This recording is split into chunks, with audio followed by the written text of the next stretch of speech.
Welcome back to Rolling Solo. My name is Adam Smith, and I'm excited to kick off the solo cooperative playthrough of Nemesis Retaliation from Awaken Realms. We'll be diving right in right after the setup video, which if you haven't checked out, I'll put a link to that entire thing, not only the setup video, but also the prototype unboxing, so you can check out all the components that came as part of the prototype in case they're not used during gameplay here. But this series will give you a full picture in depth as to what to expect from Nemesis Retaliation when it lands, and you'll see exactly when in the pinned comment and video descriptions. So without further ado, let's dive into gameplay, but first we'll start with the win and loss conditions. Now, I am playing the game solo, controlling two characters. It is worth mentioning that there will be a solo and cooperative mission deck, which will be coming in the final version. It's not here for the prototype, so we don't have varying objectives here to choose between. We just have the one, the major corporation common mission goal here, which is perimeter clearing. So we're going to be going after this. The reactor must be shut down, and all rooms A must be explored. So something to note in terms of difference between Retaliation and previous Nemesis iterations is that when you do have this common one here, and then also the private one, you're going to be able to select when you choose which goal you want to go after whenever you want during gameplay. It's no longer going to be tied, as in previous entries, to the first intruder showing up and then you deciding at that point which mission you want to go for. You'll be able to decide when you want to, and then when you do, there'll be a bonus in terms of replenishing your hand of cards at that time. So if you time it right, you can really give yourself a nice boost. Once we've completed the mission, we simply just have to get off the facility. We can escape this facility by using the lander, we can hibernate ourselves in the hibernatorium, or we can escape using the escape shuttle room. And at that point, once we've escaped, if we've made it that far, we're then doing our final contamination check to ensure we don't die even after getting out of the facility. There are a number of common ways for characters to be taken out. You're going to see some of this as we go through. Hopefully my characters will not actually be taken out. But one of the major ones is the auto-destruction of the facility itself, which will place a token on the round track 5 spaces away from where we're currently at. We'll have 5 rounds to basically turn off or shut down the reactor to stop it. Now the good news is, with that particular way of things going south, it actually lines up pretty good with our mission goal because we need to shut down the reactor anyway, so we're preemptively kind of dealing with that one way to lose, but there are certainly other ways for things to go south. Now, one thing that I did not do as part of the setup video, but I put it in the pinned comment and video description, is the oxygen levels for all the characters coming into a game should be set to 7. Something else I want to mention from the how to set up video was when I was doing my heavy gun operator loadout, I was able to pick up a supporting robot card, and that starting item card gave me access to a robot earlier than I otherwise would have had. So as you can see up here in the top left hand corner, I've got the technical robot face up in here. You remember from setup, you set up with a robot face down and you don't know which one it is. But when you pick the supporting robot card, which is this card right here, and it's right next to my heavy gun operator, it allows you to choose between any of the 4 robots that are available in the game, and you get that robot in your space from the very beginning. So my team is all sitting at the landing zone, including the technical robot, and we're going to go ahead with the heavy gun operator as the starting player because we had the first player marker there from setup. So let's go ahead into a typical Nemesis turn where we have things we can do. We can do 2 actions, we can do 1 action and pass, or we can choose to pass entirely. And we go back and forth until we run out of actions to do and both of the characters have passed. Now, one of the actions right on my player dashboard is to do a move for 1 card discarded, or I can spend 2 cards to do a move and secure. I'm going to show you how secure works. We're going to do that right now.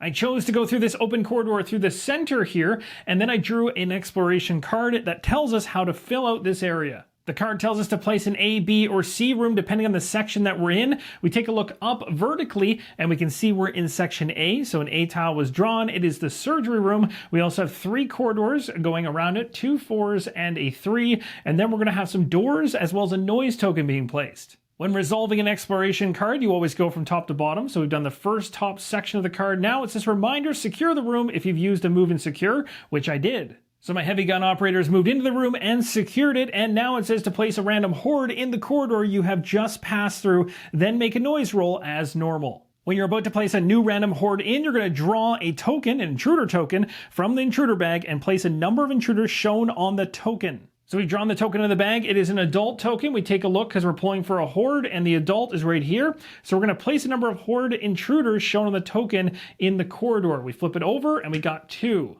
2 adults now in the corridor right behind us. We also have to make a noise roll as well. A noise roll is going to have us roll this yellow die for noise. It has mostly numbers on it that all are going to hopefully not correspond to the tiles that are around the room, the corridors.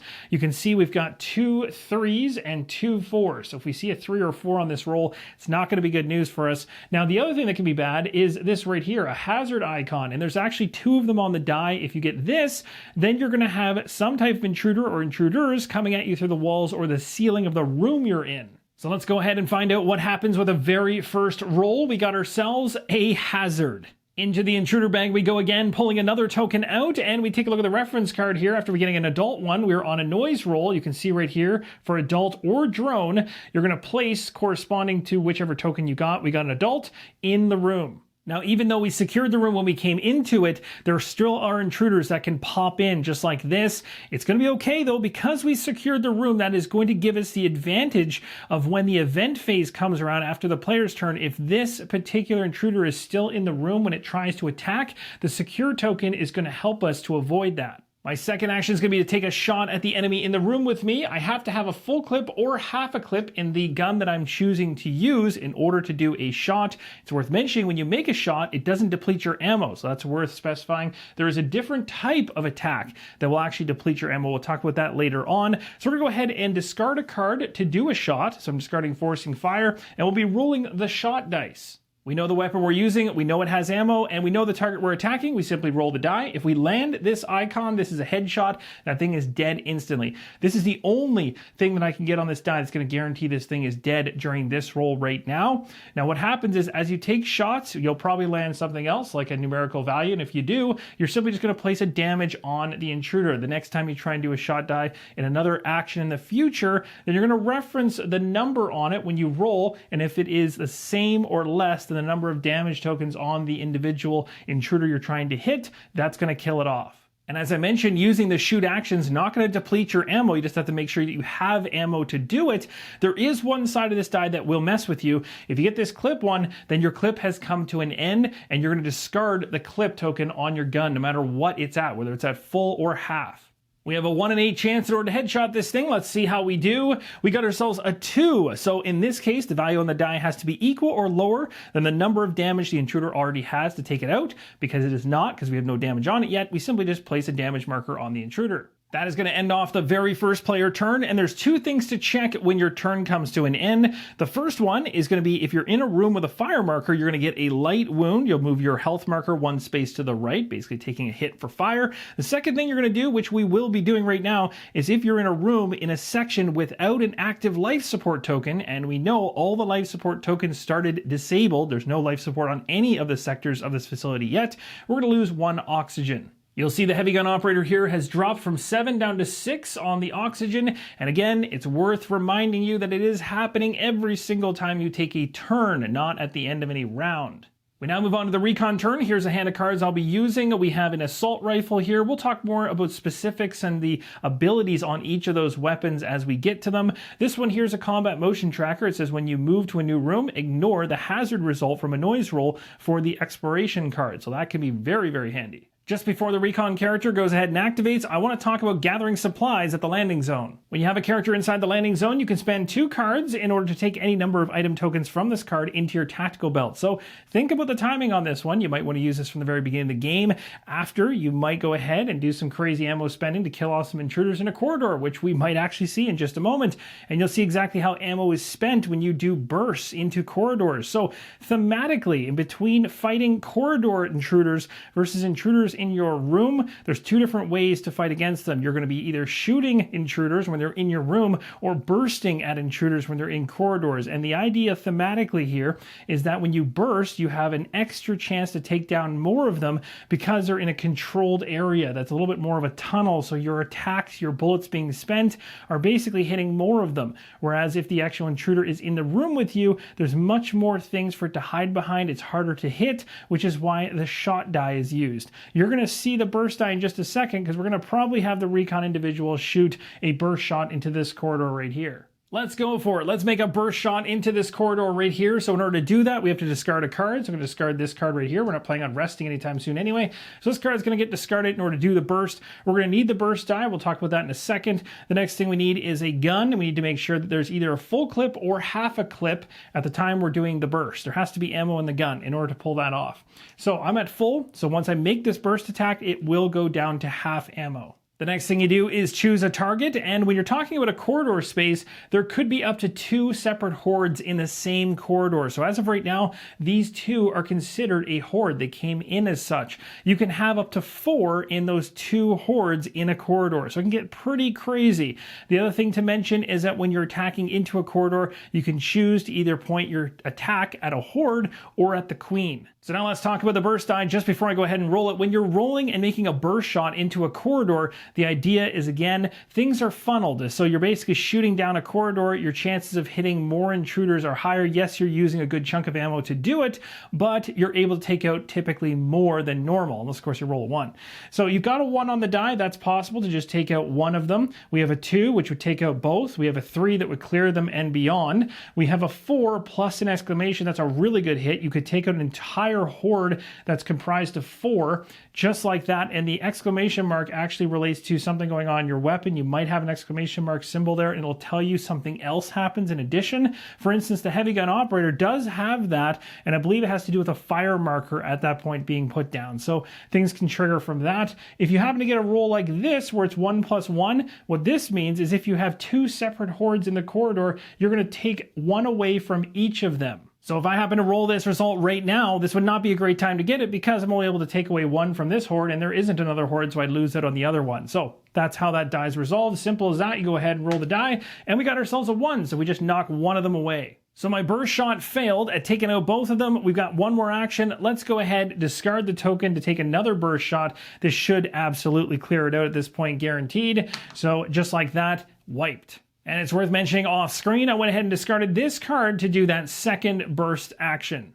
Recon turn is done. No light wounds from fire because there's none in there, but we do take a point down in oxygen. So we drop from 7 down to 6. We now come back around to the heavy gun operator, who is going to go ahead and make a shot at the intruder still in the room. The good news is spending this card in order to make the shot, and the fact I have ammo already, worth mentioning again with shots, you're not expending ammo. You just have to make sure you have ammo in your gun. That's it. Now, as of right now, we'll make a shot, and if we get a 1, that matches the damage on the intruder. It'll be killed off. We also get a headshot. That'll do it too. So we got a little bit better odds this time of pulling off a kill, and we got ourselves a 3. So we are not successful yet, but another damage goes on. Let's keep it up and make another shot here. We'll discard Breakthrough in order to do another roll. We've now got 2, so hopefully it's even better odds, and we got ourselves a nice headshot. That thing is gone. The good news is that was the last card in the heavy gun operator's hand, so I have no more cards going forward, but I've already done my 2 actions for my turn. So we're done with the operator for now. We've cleared the room, so things are safe for the moment.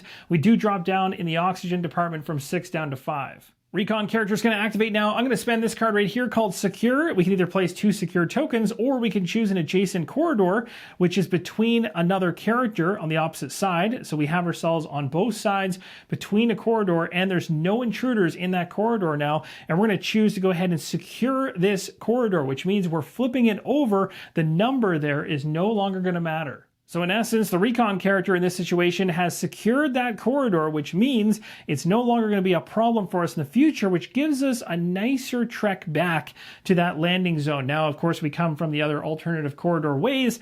Things might be different, but we do have that path straight through the middle now. For my second action with the Recon character, I'm going to choose to move. We're not going to choose to move and secure, so it doesn't cost 2 cards, only costs 1. So we're discarding this one right here to move ourselves down this corridor. After resolving the exploration card, this is how things panned out. We got ourselves a question mark room tile, as it states right at the very top of the card. We placed a noise token in the existing corridor, as it matches here. We also have a new corridor down here with a door, as it says here.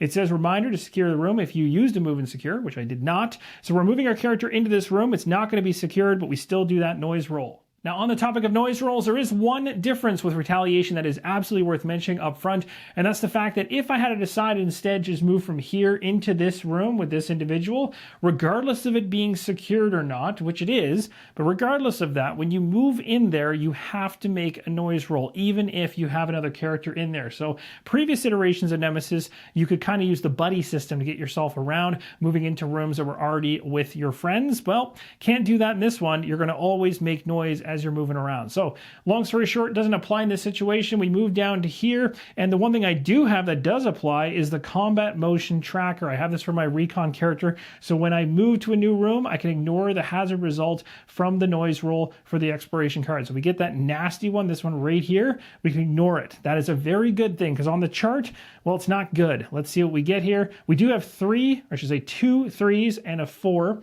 So here's hoping we don't get a 4, because if we get 2 yellow noise, that is going to bring in another intruder spawn. I don't want to see that. We got ourselves a 3. In this situation, it was very clean. We didn't have anything in these corridors that were marked with the same number that we rolled, so we just place a noise marker in each of them. That's all you do if there's nothing in there. If there happens to be a horde in there, you're going to take one of the individual intruders from the horde and move it into the room. That's where things are going to start getting fun. They're going to start trickling in. So if you don't deal with them when they're in the corridor, they will start moving in on you over time, and that's going to have you switch your attacks from bursting into corridors to shooting them inside of rooms. Again, you'll remember the differences from moments ago in terms of how shooting versus bursting works. And of course, the fun with shooting is it's a little bit tougher and you can't take down as many as fast. So they can kind of start to overwhelm you in the rooms. Now, instead of rolling a 3, let's say I hypothetically rolled a 4, as I mentioned before, that would just place another marker in here. And if you get 2 noise markers in one corridor, you're then just spawning another intruder horde there.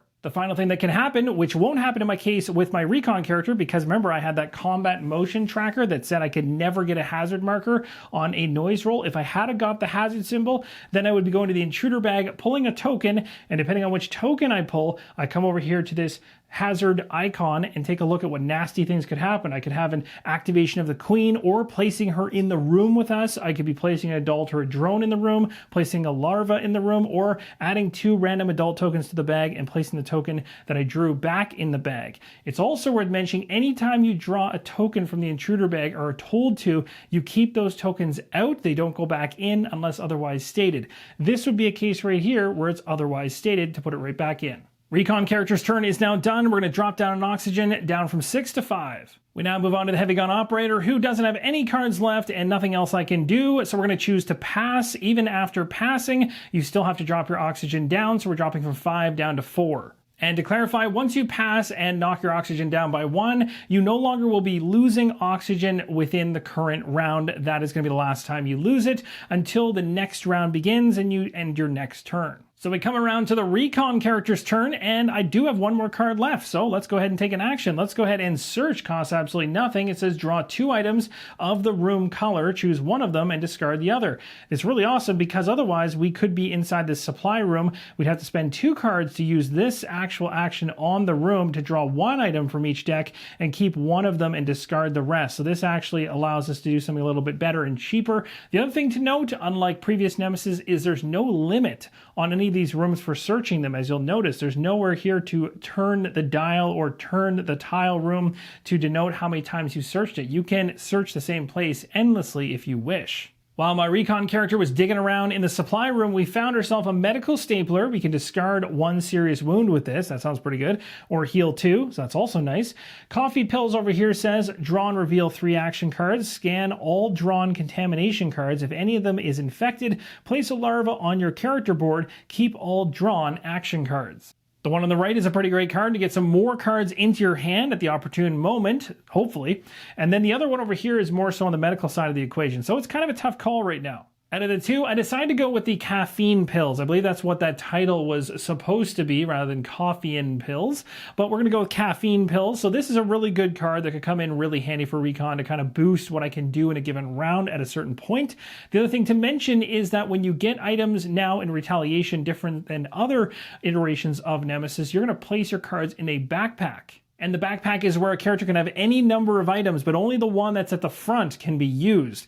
In order to get anything in your backpack to the front, you have to use a reorganize and trade action to do so. And then last but certainly not least, we need to knock down our oxygen level from 5 down to 4. We've moved from the player phase into the event phase, and there's a handful of things we do inside of this event phase, starting with the intruder attacks. We don't currently have any because no intruders are in any rooms with any of our characters. If they were, they would make attacks against those characters. And if there were multiple characters in the same room and the intruders are attacking that room worth of characters, it's going to always go after the individual that has the first player marker. The next thing is fire damage, and this actually relates to the intruders. If the intruders are in a room with fire, they are going to take 1 damage. Remember, you're going to be checking the characters for fire damage at the end of each of their turns, which are going to happen much more times inside of a given round. So you want to be really careful around fire, as always with Nemesis. The next thing is intruder onslaught. In this step, you're going to check all the corridors that are adjacent to rooms with characters. We don't currently have any corridors full of hordes around our characters right now, so that's a good thing. But if we did, for each horde in those corridors, one of the intruders from the horde will enter into each adjacent room with the characters. So they're slipping in slowly to cause us pain and suffering. Now, each intruder entering a room with characters when this step occurs is going to immediately attack a character in the room. And this is where the secure token comes into play. If you have one in a room, like I do in the surgery room with the heavy gun operator, then the attack that comes from that intruder entering the room will not happen and the token will get removed. So those secure tokens are really going to help you blocking any attacks coming at you from any different angles within the game. We now move on to the event card. We draw the top card off the deck, which I've already done. In the top right-hand corner, the very first thing we're resolving on this card is the horde's movement. As you can see in the top right-hand corner, we have a 1, which means I check all of the corridors that are 1 in the game currently. I don't currently have any, but if I did, and there was a horde in one of those corridors, they would then activate and move. And what they're going to do is they're going to skip past rooms as they move towards the closest character they can go after. So in other words, you could have a horde that is very far away beginning to move corridor to corridor, jumping over rooms as they make their way towards the characters. Thankfully, not happening right now. And this might be obvious, but let's say hypothetically we had a 3 up here and we had a horde sitting inside of this corridor. Well, because it is adjacent to a character already, it's not going to move. This probably goes without saying, but just for clarity's sake, if you happen to activate a corridor that has a queen in it, the queen is also going to move in the same way, trying to get to the closest character moving corridor to corridor. So that can be fun. Now that we dealt with the top half of the card, let's talk about the bottom half. Short circuit. Place a fire marker in each computer room in sections with active life support tokens. Well, there's 2 good things here. One is we don't have any active life supports in any of the sections currently, so no fire starting. And we also didn't have any computers currently in any of these rooms anyway, so we would be good either way. Now going on to the bottom, we have all players resolving a noise roll. This could be interesting. The first noise roll comes from the very first player, which is the heavy gun operator, so we'll go ahead and roll. Also worth mentioning when we get to the Recon to do the noise roll, that the combat motion tracker that I have is not going to help me with any hazard icons because I'm not moving room to room, so that's no fun. So those hazards could come into play here. Hopefully not. So here we go with the heavy gun operator. Let's see what happens right here. She might be in trouble. We got ourselves a hazard right off the hop. So we head to the intruder bag, draw out a token. I ended up getting the blank token, and taking a look at the reference sheet, it tells me that when you're rolling for noise and you get a blank intruder token, it says add 2 random adult tokens to the bag, and then place this token back in the bag. So the blank token goes back in, and 2 adult tokens go in as well. Now it's time to roll for Recon. Let's see what happens. We really don't want to see 3s or 4s or the hazard icons. This could be pretty bad. We want to see a 1 or 2. That's what we want to see. We got a 3. So that roll unfortunately places a noise token here and here, which is 2. So now these wipe away, and we're going to go ahead and draw intruder tokens out of the bag to find out what is coming at us. Let's go ahead and draw for this one first.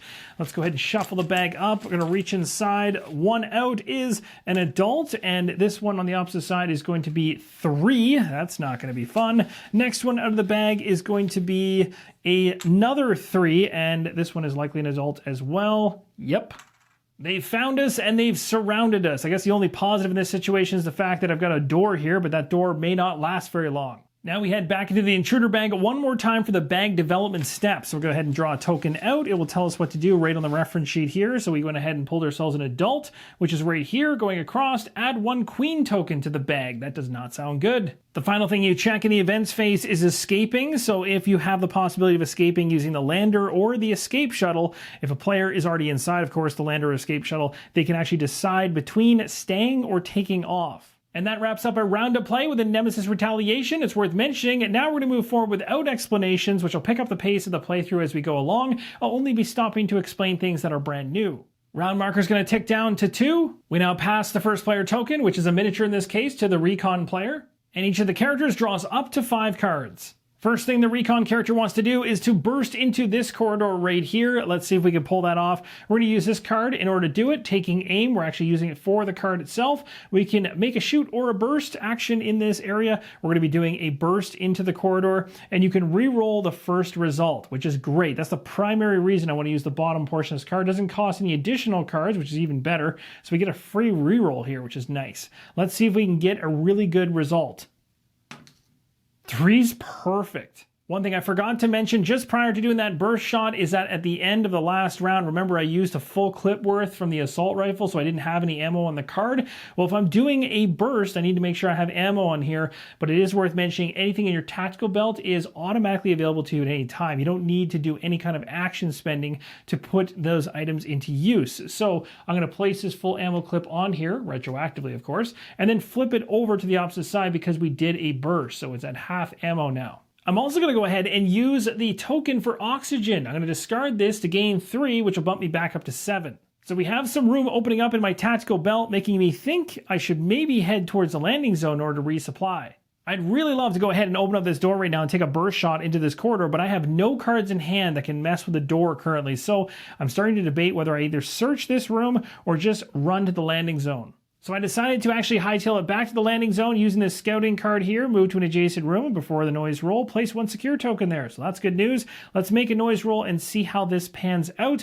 We got ourselves a 3. Very thematically placed noise here in corridor number 3. We're now done our turn of 2 actions. We're depleting our oxygen from 7 down to 6. Heavy gun operator is going to activate now. We're going to use this card here to search, drawing 2 item cards of the room color we're in. We're inside the surgery room, so 2 green cards off the top of the deck. The first one is Med Kit. That's a good one. Discard 1 serious wound, or place your health marker back to the first space of the injured health section. So it'll come in handy for hits later on and serious wounds. We have as a second card, we have Stimulants, and this one is healing 2 or drawing 2 action cards. To be honest, I'm going to go with the Med Kit. Now here's what I have for the heavy gun operator in terms of other cards, some really good ones for the attack side of the equation. A great secure card. I love these secure cards. It can help me to secure corridors, but you'll see the heavy gun operator, it actually costs additional cards, unlike the Recon unit, which can do it just with the same card it's using to secure.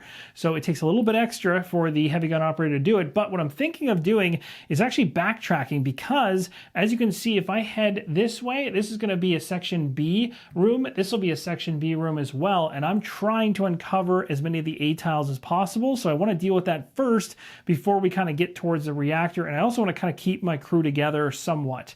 I'm going to actually backtrack this character back to this area. We're going to use the demolition token, or I should say the card, discarding it in order to move there. When I move there, we do have to make that noise roll. We got ourselves 1 noise token in this corridor 3 and nothing in 2, but the odds should be relatively with us here. If we get a 1 or a 4, we escape with nothing happening, so hopefully that's the case. We got ourselves a 4. That's good news, so we managed to get there safe. The final thing the heavy gun operator is going to do is use the 3 oxygen it has to uptick its oxygen counter. That will take it to 7 and will drop down to 6 at the end of its turn right now. Recon's turn now begins. I'm going to go ahead and discard 2 cards in order to grab as many tokens from gathering supplies as I want, so long as they fit in my tactical belt. I have 2 slots open, so I'm going to take myself 1 oxygen tank as well as 1 ammo. With my second action from our Recon character, I'm using the final card I have in hand called Shoot First. I get to move to an adjacent room. If after the action there is an intruder in your room or any other adjacent corridor, you shoot or burst as part of this action. Do it before the intruder attacks. The exploration card we pulled says to place an A, B, or C room, depending on your section. We're in section A, so I pulled an A tile, which is good news. We only actually have 1 more A tile to pull. And as you remember, as part of our main objective, we need to make sure all basic rooms A have to be explored. So we need 1 more A tile to be pulled, and we're going to hope that the exploration cards in the future will help us to do that. This one right here is going to have corridors here, which is 1 in this case. It got randomly drawn, and a 3. This one has noise and a door. It's really cool because this power generator room that we just found, if we discard 2 cards, we can flip the life support token to active, which means we will no longer be depleting oxygen when in Section A. Now we're going to go ahead and make our noise roll, and the good news is I can use my combat motion tracker here to avoid a hazard roll on the noise die, thanks to my Recon character having that item. We got ourselves a 4, and that is a perfect result to get in this case. Recon character dips 1 oxygen down to 5. That's the end of the Recon turn. We head to the heavy gun operator. First action for the heavy gun operator, I'm going to discard this card right here to move from this location to this location and make a noise roll. Let's go ahead and see how this pans out. I'm hoping to turn on the life support. Oh, we got ourselves a hazard symbol. That is not going to be good. We got the reference sheet out, ready to go. These are the things that could potentially happen based on the token coming out of the intruder bag. Let's see how this goes. Really hope I don't pull the queen, because that would be terrible. 1 off the top is a larva. So we do have a larva in this room, which is not good. It only takes 1 damage to kill it, so we should be able to take care of it. I have 2 cards left, thankfully. I've got enough here. I was hoping to flip the power generator on, but I need to kill that larva first. Also worth mentioning, if you happen to run out of ammo, you can still do melee attacks inside of Nemesis. So if you have no ammo whatsoever, you essentially do a melee attack, and what you're doing is you're going to go ahead and use a shoot action die with a couple changes. You don't need a weapon, of course. You don't need to worry about ammo, but before you shoot, you get a contamination card. And the ammo result on the actual die, if you happen to get it, doesn't obviously use a clip because, well, you didn't use a clip, but it still does 1 damage. And then after you shoot, if the intruder is not dead, it immediately attacks you. So that's how you resolve a melee roll when you have no ammo. And of course, you won't even use the melee option if you still have ammo in your gun, because you'll be able to do shot actions over and over and over as they don't take ammo. So that's exactly what I'm doing. I'm going to take a shot at this thing. I discarded continuous fire in order to make this shot. The only one side of this 8-sided die that could go south on me is if I get the clip icon. That would be, well, my clip disappearing on me and no damage being done. We got ourselves a 1, so that will be enough to put 1 damage on it, and it is gone. With the larva out of the way, that's it for my heavy gun operator, so we're going to tick ourselves down by 1 oxygen level because unfortunately I could not flip the life support system online. The Recon character is going to go ahead and pass and also tick down oxygen from 5 to 4. I have 1 card remaining in hand, but I do not want to go ahead and make a move into the room to the north because I have no idea what I'm walking into and would rather not get myself in trouble. So we're going to pass right here. We're going to take another tick down on the oxygen from 5 to 4. So both characters will be at 4. We now move to the event phase, and of course, if any intruders happen to be in the same room as the characters, bad things would happen. The larva would not be good. It would end up on the character board, and as we've seen from previous Nemesis iterations, larva is not a good thing to deal with. Now, we don't have to worry about that in this particular case. We're moving on. No fire damage. Now we go to intruder onslaught. There's nothing to resolve for the onslaught because there's no hordes in corridors next to characters. So we head to the event card and we draw the card. The top right-hand corner tells us 2. Those corridors are going to activate all over the facility. Thank goodness it wasn't 3. If it was 3, these would have activated and hit the door, breaking it, opening it up for a future move down the line. But as of right now, they're still stuck behind the door, which is fine with me. So we move down to overwhelming enemies. It says to add 1 drone to each horde that is in a corridor adjacent to a room with at least 1 character. Add 1 adult to all other hordes in the facility. So this particular horde down here I left alone is growing 1 more adult. So the horde down here has grown a little bit stronger. It's now up to a total of 4, which is the maximum a horde can be. Now we're going to go ahead and roll for noise, starting with the first player marker, which is on the Recon character. Let's see what happens.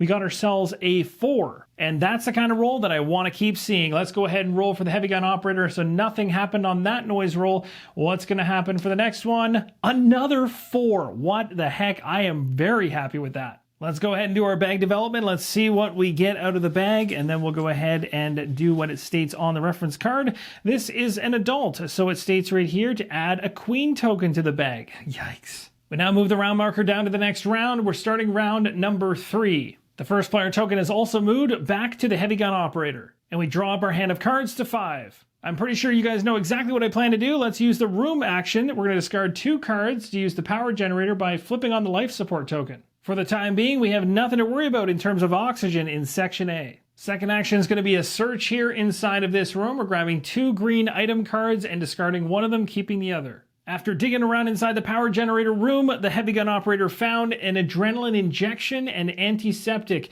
The adrenaline injection states draw 1 action card, and then you can perform as many actions in this single turn as you want, and then you pass immediately after you finish this turn. So you're going to go crazy, which could be really beneficial at the right time. The other one is antiseptic. This one says remove 1 contamination card from your hand without even scanning it. So actually both of these are really good depending on the situation.